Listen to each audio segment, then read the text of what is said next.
Welcome, fellow mortals, to MJ Pankey Reads podcast.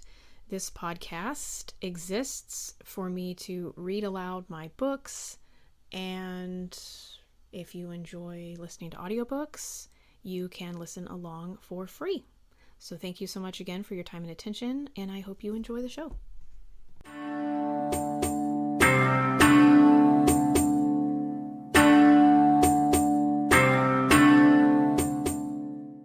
Today I'm reading Bay of Blood, which is a short story I wrote a few years ago about Queen Artemisia of Halicarnassus.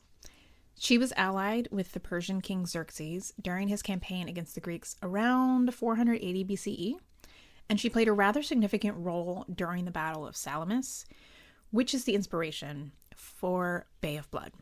I hope you enjoy it and stay tuned after the story for a deeper dive into the history of Artemisia.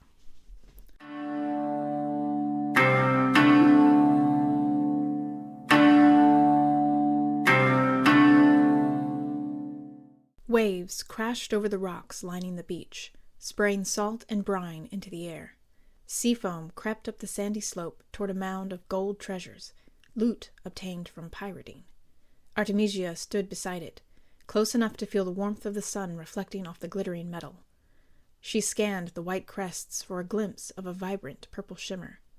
Finally, Artemisia saw her, a nereid silhouette behind the wall of an enormous wave, just before it barreled over itself and rumbled toward Artemisia's wet sandals. Artemisia shielded her eyes from the flinging spray with her hand. When she lowered it, Amphitrite was before her. Scales and tail fins dissolved into shimmering water droplets, revealing two elegant and powerful legs. Thick hair flowed over the goddess' shoulders and down her back, the coils swaying as she walked. Artemisia prostrated herself, pressing her face close to the sand and breathing in the rich smell. Amphitrite, goddess of ocean, you bless me with your presence. You honor our arrangement, Amphitrite answered coolly. She strode forward, eyes examining the mound of loot Artemisia had assembled on the beach. Rise, daughter of Persia. Tell me of your exploits.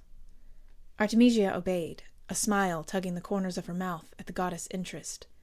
From 2 Cretan war galleys fleeing the shores of Athens, it seems they were hoping to slip away quietly with their allies' treasure, but they didn't make it past me. Amphitrite smirked. Some ally. My victory is owed to you, Amphitrite, for the aid of your nereids. I saw them in battle, pulling sailors into the depths, cracking the hulls of my enemies with their spears, swirling the tides to my favor. Amphitrite cut her eyes at Artemisia. You did me a service, and my husband. The Athenians know now they should have chosen Poseidon as their patron. She picked up a helmet with a long horsehair plume extending down to her waist. The goddess grimaced. The one who would wear such frivolous accoutrements is truly full of himself. Artemisia smirked, remembering the Cretan's smug face before she launched her spear across the gulf that separated their ships. He hadn't thought she could reach him. Didn't even try to move. The wearer fit that description, Artemisia said. Amphitrite laughed as she picked up a gold chalice from the pile. Men are fools. Artemisia let a moment more pass, allowing Amphitrite to bask in her new gifts before she made her request. The Athenians are in retreat. King Xerxes has called a council to discuss our advance. Amphitrite scoffed at the name, reminding Artemisia that the goddess considered the Persian king foolish, obsessive, and vain. But he kept Artemisia's ship in good order, sanctioned her piracy, and applauded her bid for glory among men. Her prowess had elevated her to his war council as an equal to his generals, which was an insult to their manhood that gave her more satisfaction than any plunder. Xerxes had given her much in exchange for loyalty. We've cornered them in the Bay of Salamis. Artemisia grinned at the thought. With the aid of your nereids, the last free fighters of Athens will fall, and your vengeance will be complete, and my name immortalized. Amphitrite frowned. She dropped the helmet back into the pile with a startling clang and stepped away, as though suddenly repulsed by its glitter. She planted her trident in the sand and squared her shoulders at Artemisia. Our arrangement must end here. Artemisia's excitement withered as heat flooded through her. She lowered her gaze to the goddess' toes, sparkling with grains of sand. The weight of disappointment pressed on her shoulders. Had she overestimated Amphitrite's rage against the Athenians? She glanced at the treasure she had gathered as offering for the goddess's favor. It would have been enough to make her the richest woman in Persia. But she wanted more. She wanted a name that time would remember, a name Amphitrite had agreed to help her secure in exchange for punishing the Athenians. As if reading her thoughts, Amphitrite spoke firmly. Poseidon may not be the favorite of Athens, but the seafaring villages around the bay know which god fills their nets and keeps the waves from washing away their meager existence. Poseidon will not allow a Persian to defile their shores or desecrate his altars. Her voice softened. Neither will I, nor my Nereids. Sail against the Nereids? Remembrances of their ferocity flashed through her mind. There would be no victory against them. What if I can't dissuade Xerxes? Anger and nervousness simmered beneath Artemisia's cool facade. I am obligated to sail where he wills. Amphitrite shrugged. Then the waters of Salamis will turn red with the blood of Persia. With that, Amphitrite turned and walked into the sea. With a shimmer of purple and a flash of gold, she was gone. A wave roared up the beach and pulled the treasure into the sea after her.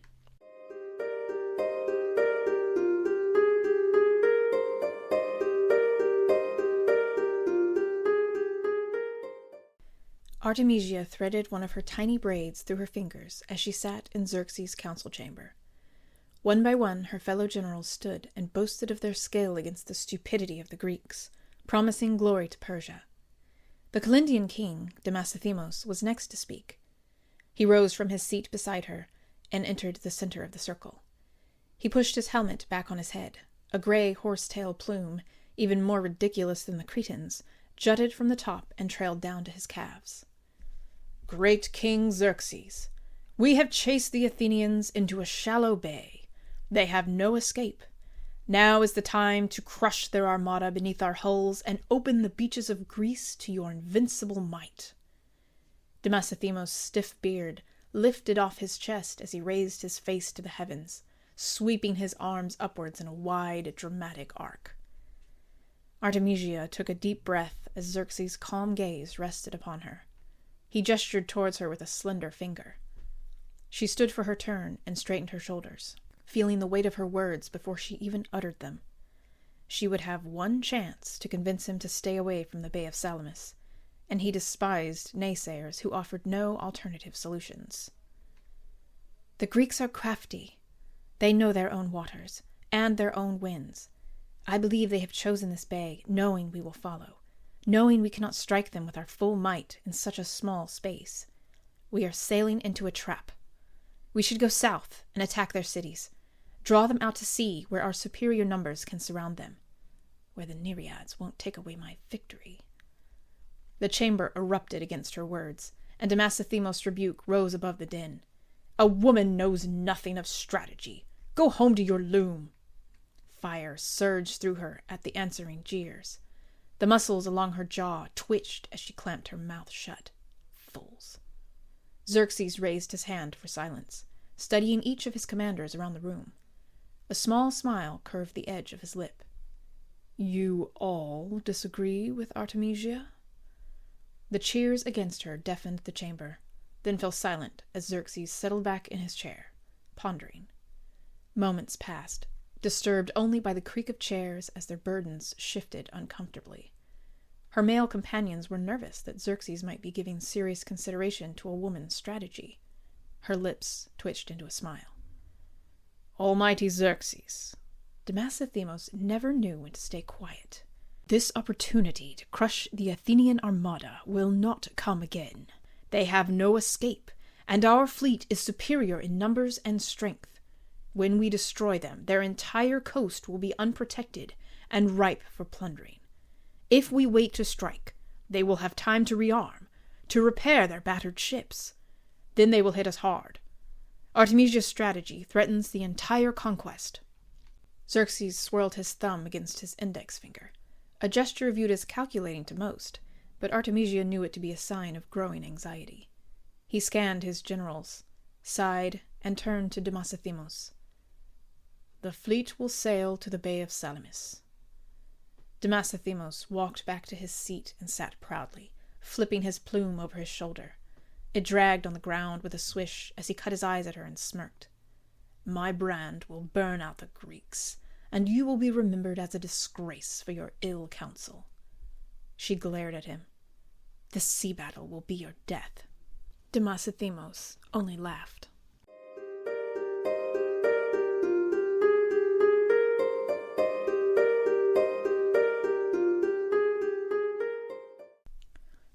Through the smoke and falling ash, Artemisia surveyed the broken Persian ships and the bodies of their crews choking the bay of Salamis.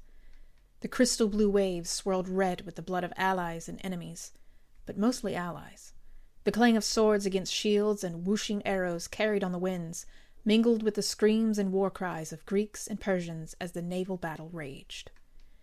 Demosthenes had charged ahead with his finest warships, congesting the only way in or out of the bay with his oversized galleys.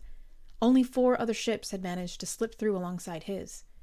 Artemisia guessed that he had intended to claim all the glory for defeating the Athenians. The enemy armada floated gracefully over the wreckage of his warships, testifying to his strategic blunder. Under the water, shimmers of green and purple glided to and fro. Sharp tips of Nereid lances sparkled like silver in the sun as they punctured the surface, sailing towards unsuspecting Persian targets who ventured too close to the shore. Out of range to join the battle, Artemisia and her crew bobbed on the fringes of the bay, clustered with the other Persian generals and their ships, waiting for the chance to slide in beside Demosthenes and desolate the enemy. Despite the Nereid presence, if Demosthenes would let them into the cove, Artemisia thought they could still win, or die in glory. A small part of her wondered if the Nereids would attack her. Amphitrite indicated that she cared about the Greek settlements, not the enemy ships. Would the sea nymphs let her make a name for herself if she stayed clear of the beaches? Artemisia was itching to test the theory, to push the boundaries of the goddess' favor, do anything but watch her opportunity sink to the ocean floor with her dead comrades. "Greeks!" Artemisia's lieutenant shrieked across the deck. She followed his finger to the Aegean sails appearing on the other side of the long, rocky peninsula that snaked out of the bay. More ships appeared, at least a dozen, bearing down on the idle Persians with the full force of the wind pushing into their sails. So it was a trap. Thrill and adrenaline surged through her, stretching her lips into a wide grin. She would have her chance to spill Greek blood yet. "Come about!" she shouted. Answering roars from the crews around her echoed her command to turn their ships toward the swiftly approaching new battlefront. But the wind driving the Aegeans forward crippled the scrambling Persians. The Aegeans closed in, 500 meters, 400, 200. "Brace!" Artemisia shouted, clutching the rail. The lead warship rammed into her hull. The deck beneath her tipped as the enemy prow heaved it upwards. Artemisia thought they might capsize. By some miracle, the Greek ship succeeded only in spinning them toward open sea. Her stomach swooped as her craft crashed back down, sending out a massive wave. Momentum dragged the enemy's bronze prow along her starboard side, shearing oars as it went. "Pull the oars back!" Feet pounded on the wooden planks as her crew rushed to obey, their muscles glistening with sweat as they dragged the remaining oars to safety. The enemy ship was completely parallel to them now. Greek soldiers banged their swords against their shields, roaring like wild lions as they lined up shoulder to shoulder, ready to leap onto her deck and initiate a slaughter. Hooks were thrown across, sewing the two ships together. Fury burned through Artemisia's veins. She howled across her galley, "Archers!" Regaining their balance, her archers lined up along the railing, pulled their bows taut, released. A wave of firebrands whistled across the gap, transforming Greek war cries into screams and catching the Aegean sails aflame. Artemisia raised her sword high. "Push them off!" Her sailors sawed into the ropes and braced the remaining oars against the Greek craft, dug their sandaled heels into the rough deck, and pushed with a loud hurrah! As the ropes fell and the oars strained, the Aegean vessel began to move away. Enemy men leapt across the growing divide to her ship. One jumped too late, slipped on the ledge, and fell with a thud against the thick oak before splashing into the sea. Artemisia grinned. Her crew rushed forward and overwhelmed the intruders. Blood sprayed across the deck. "Hurrah! Hurrah!" A deafening war chorus drew her attention over her shoulder to an approaching craft, a Persian trireme fleeing from the bay. The bronze prow, hammered and molded into the shape of a griffin's head, bore down at full speed. Its 100 oars soared out on either side like wings launching toward its prey, plowing through the wreckage of the Persian ships at full speed. Hurrah! Hurrah! The Aeginians, alarmed, diverted their attention from Artemisia's craft, scrambling to grab onto something as the Persian ship plowed into them. The Greek vessel reared up, the hull cracking and crunching as it turned on its side, tossing screaming soldiers and debris to the violent waves. The Persians barely slowed from the obstacle as they continued their path of retreat. Artemisia's eyes narrowed on the crimson sail, a Calindian sail. At the stern, the long horsehair plume protruding from the captain's helmet grazed the wearer's calves. Demasithemos, coward. Her lieutenant grabbed her shoulder, eyes wild. Behind us! She followed his finger to an Athenian trireme gliding out of the bay just 300 meters away. All around her, the Greeks were engaged in the crushing of surprised Persians. Flames scurried like squirrels up the tall masts of her companion ships, spreading to the Persian sails and eliminating all trace that they had ever existed. Was that to be her fate as well? She thought again of the goddess Amphitrite and her promise to immortalize the memory of Artemisia. She would have done it too, if not for him. Follow Demasithemos. Her lieutenant raced along the length of the deck, mustering the weary crew. To oars! To oars! The pressure shifted in her feet as the boat rocked into motion. Ripped sails whipped against the wind. The broken oars dug into the sea, dragging Artemisia and her crew through the bodies and splintered oak. They're gaining! The Athenian warship, now just 100 meters behind, was close enough that she could see the soldiers lining up, to hear their chants and taunts above the waves. Her crippled ship would never outrun them, wouldn't stay out of reach for long, but she didn't need it to. Just ahead, Demasithemos' trireme began angling broadside to her approach as it maneuvered around the rocky peninsula, slowing almost to a stop to make the sharp turn. She glared at the tiny man standing on the top deck with the ridiculous plume atop his helmet. He grew larger and larger as the distance between them closed. Her men had found their rhythm. The cool wind breathed on her face, lifted her wet hair off her neck. Full speed! Straight ahead! Her lieutenant's eyes widened in alarm. Then he grinned wickedly as her intent registered. He wrapped an arm around the mast, thrusting his other fist triumphantly in the air. Full speed, men! Chaos roared across the Calindian's deck before them. Startled soldiers abandoned their oars to grab onto anything sturdy. Some of them waved frantically, shouting at her to turn course, as though their imminent collision was somehow an error. Demasithemos whipped around and locked eyes with her. Confusion, and then panic, contorted his face as she neared. Artemisia clutched the rail and stiffened. Brace! The bow plunged into the Calindian's starboard hull, puncturing through the timbers and ripping up the deck. Shards and splinters ricocheted into the air. Demasithemos slammed against the wooden planks and lurched over the rail to the swirling sea below. He flailed in the water, his angry curses drowned out by the screams and dying groans of bewildered Calindians as they fell into the sea.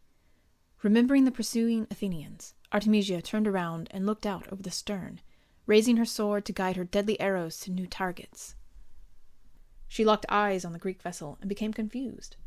They had slowed their advance and were changing course, returning to the bay. The Athenian captain captured her gaze and raised his sword high in like manner to her own, but in salute. Her command to attack died on her lips. She lowered her arm, a laugh rolling up from her tensed shoulders. They think we've joined with them. Fools! She wondered how the Athenians would remember her, the Persian captain who sunk her own ally's ship, and laughed even harder. Immortalized in infamy, but immortalized no less. She looked back over the wreckage of ships and corpses. The waters of Salamis turned red with the blood of Persia. She doubted Xerxes would hold Demasithemos' demise against her. A burbling from below caught her attention. She looked down. Demasithemos' wild eyes dipped below the surface, his fingernails clawing at the wood grains of her hull in vain as he began sinking down to the dark recesses below. A flash of purple and a glint of gold catching the afternoon sun swirled into the bubbles of his silent screams. I told you this sea battle would be your death.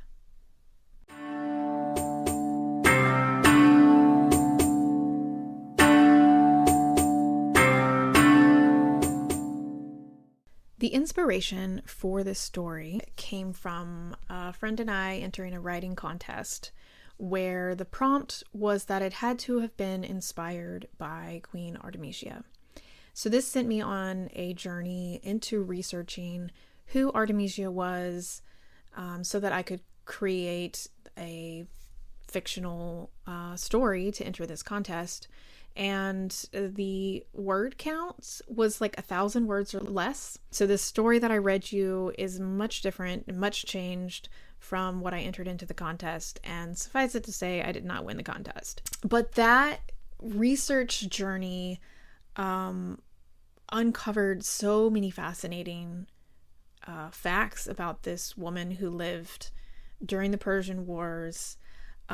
Artemisia was a queen of a place called Halicarnassus, and she commanded her own fleet of ships. Some sources say she had 5, some sources say she had more than that, but she had at least 5 ships, which sailed along with all of King Xerxes' generals to the Bay of Salamis, which was this pivotal sea battle, naval battle, during the Persian Wars.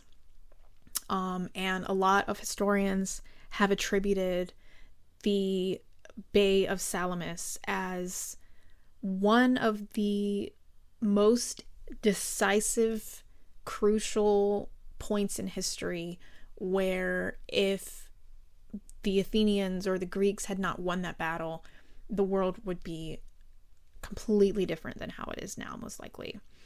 So this was a very decisive battle and a very important moment in history. And she sailed with King Xerxes, or she sailed for King Xerxes. There are quite a few historically accurate details that I depicted in this, along with some of my own fluff that I added, obviously. So some of the true things that happened is that she was the only general who advised Xerxes not to attack the bay, but to attack their cities and drive them out of the bay so that they could surround them. So she was the only dissenting general that gave him that advice. Everyone else said, yes, let's attack the bay. She did destroy Demosthenes' ship during her escape, and a pursuing Athenian vessel did stop following her, believing that she had switched sides. And this is according to the ancient historian Herodotus. Things that I fictionalized in the story was her pact with Amphitrite. There is no way of knowing which gods she actually worshipped.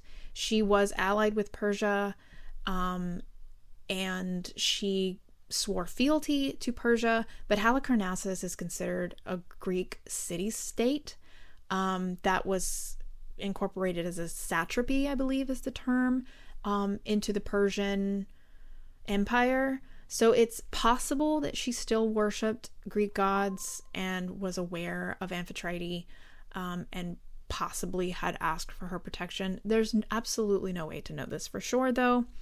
Her dispute with Demosthenes, and that being the motivation behind her ramming his ship, was also fictionalized. There is no legitimate evidence to say that that was the reason why she rammed into his ship. But I like the idea of revenge and vengeance as a motivation more than fear and desperation, and I think it makes a better story. So I took liberties there. And so there are lots of resources available about Artemisia. She also appears in the movie 300, The Rise of an Empire, but I would say that her representation in that movie is really not accurate, kind of at all. And like the Wikipedia page is more historically accurate in her representation than that movie. But the movie is entertaining. So if you want to see Artemisia on screen, just take her representation there with a grain of salt. But I hope you have enjoyed this episode and my reading of Bay of Blood. And I hope it has sparked your curiosity about Queen Artemisia and the war between the Greeks and the Persians. I will see you mortals next time. Thank you so much for listening to this episode of MJ Pankey Reads. May the muses inspire you always.